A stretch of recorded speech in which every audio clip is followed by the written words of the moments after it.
नमस्कार दोस्तों, मैं वैद्य अनमोल गोयल। स्वागत है आपका प्रीतम सुख निरोगी काया में। आज हम बात करने वाले हैं ऐसे विषय की जो बहुत कॉमन है बट हम लोगों ने इसको अवॉइड कर दिया है। हम आज बात करने वाले हैं जल। जो पानी हम पीते हैं वो किस तरीके से हमारी बॉडी में काम कर रहा होता है और उसमें क्या क्या फैक्टर्स हो सकते हैं या क्या क्या चेंजेस करना चाहिए, उनके बारे में हम देखने वाले हैं। तो जनरली जल जो है वो मधुर होता है। अलग अलग प्लेसेस का अलग अलग जल हमको देखने को मिलता है। कुछ जगह पे बहुत ड्राई होता है पानी, कुछ जगह बहुत स्निग्ध होता है, चिकना होता है, कुछ जगह नॉर्मल होता है। बट एट द एंड जब हम बात करते हैं, हम पीने योग्य जल की जब बात करते हैं, तो पीने योग्य जल में हम दो ही तरीके का जल उपयोग करते हैं। या तो हम उसको ठंडा यूज़ करते हैं या हम उसको उष्ण यूज़ करते हैं। बट बीइंग आयुर्वेद डॉक्टर और बीइंग आयुर्वेद प्रैक्टिशनर, और मैंने जो आयुर्वेद में पढ़ा है उसके अकॉर्डिंग सबसे श्रेष्ठ जल जो बताया गया वो ये बताया गया कि उष्ण जल। आज हम उसकी बात करने वाले हैं, उष्ण जल की, कि उष्ण जल जो है वो कितना अच्छा है, कितना इम्पॉर्टेंट है और उससे क्या क्या चेंजेस हमारी बॉडी में आ सकते हैं। जैसे कि सबसे पहले मैं बात करता हूँ, जनरली आप में और हम सब नॉर्मल हम ठंडा पानी पी रहे होते हैं। नॉर्मली बहुत नॉर्मली हम ठंडा ही पानी पी रहे होते हैं, गर्म पानी हम बहुत ही कम। आजकल थोड़ा थोड़ा लोग बाग सोचते हैं यार सुबह सुबह उठ के गर्म पानी का एक गिलास पी लेना चाहिए, ऐसा करते हैं लोग। दैट्स अ गुड, बट पूरी साइकिल उसमें भी फॉर्म नहीं कर पा रहे हैं। प्रॉब्लम्स तो फिर भी हो रही है, क्योंकि सुबह ही पीना सिर्फ इम्पॉर्टेंट नहीं है, उसके बाद तो आप ठंडा पानी इनटेक कर रहे हैं ना। तो हम इसके बारे में डिस्कस करते हैं कि उष्ण जल के रोल क्या है और वो कितना हेल्पफुल हो सकता है आपकी डेली रूटीन को चेंज करने में, आपकी बॉडी की मेटाबॉलिज्म चेंज करने में और बहुत सारी डिसीज़ में भी आपका हेल्प कर सकता है। जल की बात करते हैं, उष्ण जल। उष्ण जल कैसा?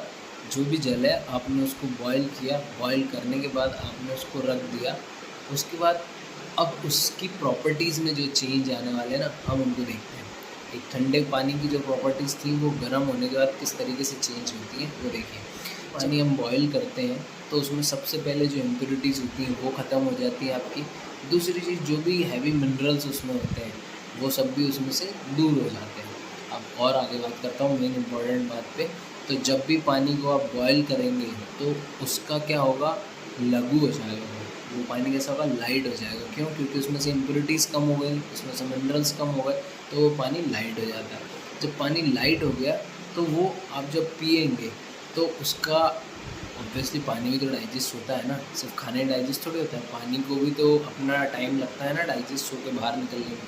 तो जब वो हल्का होगा तो वो ईज़िली और जल्दी डाइजेस्ट हो जाएगा। तीसरी चीज़ कि जब वो हल्का होगा और जल्दी डाइजेस्ट हो जाएगा तो वो क्या करेगा, आपकी जो डाइजेशन फायर है, मतलब दीपनम जिसको मैं बोलूँगा कि दीपन का काम करेगा, वो डाइजेस्टिव फायर को बढ़ाने का काम करेगा और साथ ही साथ में पाचन का काम भी करेगा, मतलब फूड को डाइजेस्ट करने में भी जो है वो वहाँ पे हेल्पफुल होगा। ओके, तो चार चीज़ें हो गई यहाँ पे जो इम्पोर्टेंट है। सबसे पहले पानी को आपने जब बॉयल कर लिया तो उसकी इम्प्योरिटीज़ दूर हो गई, वो हल्का हो गया, उसने दीपन का कार्य कर दिया, उसने आपका पाचन का काम कर दिया खाने के। और क्या करेगा वो, जब गर्म पानी आप पिएंगे तो और क्या करेगा वो, आपकी थॉट जो है इसको क्लियर करेगा, पूरी जो ट्रैक है उसको क्लियर रखेगा, साफ़ रखेगा। और सबसे इम्पॉर्टेंट चीज़, आपका जो ब्लैडर है, आपकी जो ब्लैडर है उसको क्लीन करने में बहुत अच्छा हेल्पफुल होगा। और जब आप गर्म पानी पीते हैं ना तो वो एक बहुत अच्छा डायूरेटिक की तरह भी काम करता है।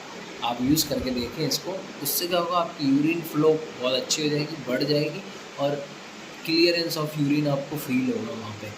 और कंठ में भी हेल्पफुल होगा, आपके आवाज़ जो है, स्वर जो है उसमें खराश वगैरह नहीं होगी, कफ वगैरह की कंडीशन में भी बहुत अच्छा हेल्प करता है गर्म पानी जो होता है। इसलिए जनरली और मेनली आयुर्वेद रिकमेंड करता है कि आप अगर सिर्फ गर्म पानी का इंटेक ही चालू कर दें तो आपकी 50% डिसीज़ या 50% प्रॉब्लम्स सॉल्व होना शुरू हो जाती हैं। बट आपका बिजी शेड्यूल है तो आप नहीं कर पाते हैं, बट अच्छा सा सीधा सा इजी सा सॉल्यूशन है। कुछ नहीं करना है आपको, सुबह उठिए, सुबह उठ के जितना भी पानी, 4 लीटर 5 लीटर पानी एक बाउल में उसको बॉयल कर लीजिए, उसको रख दीजिए। उसको बॉयल ल्यूक वार्म हो तो आप ले सकते हैं, बाकी ठंडा भी हो जाए तो भी आप उसको इंटेक कर सकते हैं, क्योंकि उसमें प्रॉपर्टीज़ तो सब आ चुकी हैं, क्योंकि आपने उसको बॉयल कर दिया। तो ध्यान रखिए इन सब बातों का। अगर आपको जानकारी अच्छी लगी हो तो ट्राई कीजिए, फॉलो कीजिए इन सब बातों को। आयुर्वेद चुनिए अपने लिए, अपनों के लिए। आयुर्वेद श्रेष्ठ है।